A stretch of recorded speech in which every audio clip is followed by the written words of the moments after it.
Bismillahirrahmanirrahim. Assalamualaikum warahmatullahi wabarakatuh. Alhamdulillahirrabbilalamin. Wassalatu wassalamu ala asrafil anbiya'i wal mursalin Sayyidina Muhammadin wa ala alihi wa sahbihi wa barik wasallim ajma'in. Muda adalah masa keemasan, masa produktif, dan juga masa penuh potensi untuk mewujudkan segala keinginan dan cita-cita. Bicara tentang pemuda artinya bicara tentang perubahan. Karena para pemuda inilah yang sepanjang sejarah selalu menginisiasi setiap perubahan yang terjadi. Sebagaimana dalam Islam ada Nabi Shallallahu Alaihi Wasallam yang pada usia 25 tahun sudah ikut andil dalam perdamaian pada Perang Besar. Kemudian ada Muhammad Al-Fatih yang pada usia 21 tahun telah berhasil membebaskan kota Konstantinopel. Ada juga Zubair bin Awam yang pada usia 15 tahun telah berani menjadi bodyguardnya Rasulullah. Dan masih banyak lagi kisah para pemuda yang masa keemasannya digunakan untuk ikut andil dalam perubahan.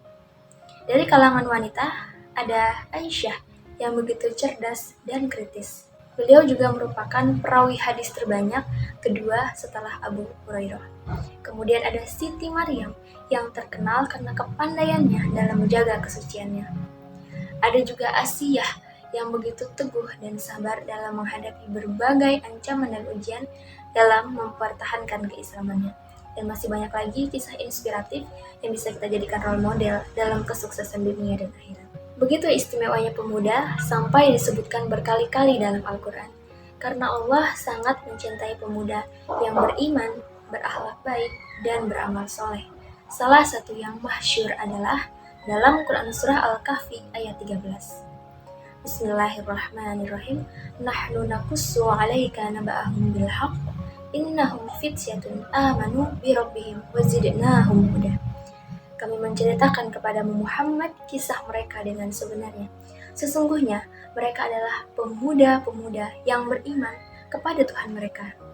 Dan kami memberikan petunjuk kepada mereka.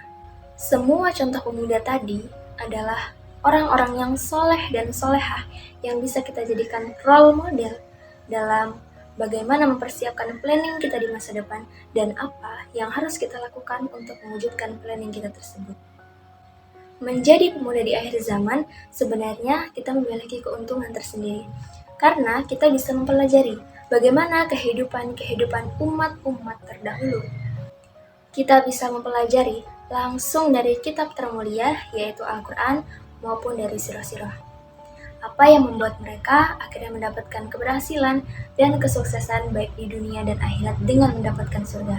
Lalu manakah contoh yang paling bisa dan mampu untuk kita tiru dan lakukan? Lalu apa sebenarnya kunci kesuksesan para pemuda Islam terdahulu? Kuncinya adalah beriman dan bagaimana memunculkan kebangkitan cara berpikir. Sebagaimana dalam Al-Kahfi ayat 13 tadi, yang di-highlight adalah beriman kepada Allah. Beriman kepada Allah artinya perubahan pola pikir seseorang yang mampu membuat seseorang tadi berdiri dan tegak.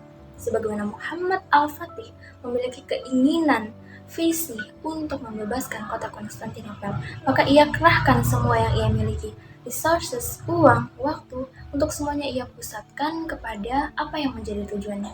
Ada juga Asiyah yang begitu sabar dan teguh dalam mempertahankan keislamannya karena yang menjadi tujuannya adalah surga dan keridhaan Allah, hingga akhirnya Allah perlihatkan kepada Asiyah surga sebelum ia meninggal karena dieksekusi oleh suaminya sendiri. Dan masih banyak lagi kisah-kisah lain yang bisa kita jadikan sebagai seorang pemuda role model dalam menggapai kesuksesan.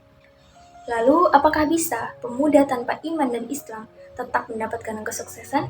Jawabannya adalah bisa.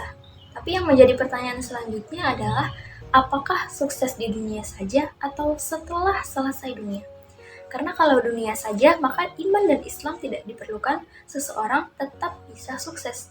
Bisa dengan korupsi, menipu, atau riba. Karena kalau landasan suksesnya adalah iman dan juga Islam, maka pertanyaan, mengapa aku harus sukses? Mengapa aku harus berhasil? Dan mengapa aku harus beriman? Justru akan menjadi penguat seorang pemuda dalam menelusuri setiap langkah-langkah menuju kesuksesan. Karena dalam Al-Kahfi tadi, innahum fityatun amanu birabbihim wazidnahum huda. Huda artinya adalah kenikmatan. Ketika Allah turunkan kenikmatan kepada orang-orang yang telah beriman, maka segala passionnya, terutama pemuda, akan terasa nikmat, akan dimudahkan. Maka ketika seorang pemuda ini telah memiliki visi atau keinginan atau planning di masa depannya, dan dia telah mengikuti cara-cara orang sebelumnya, yaitu dengan beriman, maka Allah akan mudahkan setiap langkahnya dalam menuju kesuksesan itu. Maka yang menjadi catatan di sini adalah ketika standar sukses kita adalah dunia dan akhirat, maka jadikanlah orang-orang sebelum kita yang telah mendapatkan keduanya, dunia dan akhirat, sebagai role model dalam menjalani aktivitas menuju kesuksesan kita. Karena sejatinya Islam tidak hanya turun untuk keselamatan di akhirat saja, tapi juga untuk menjadikan pemuda unggul dan sukses di dunia. Wallahu a'lam bishawab. Wassalamualaikum warahmatullahi wabarakatuh.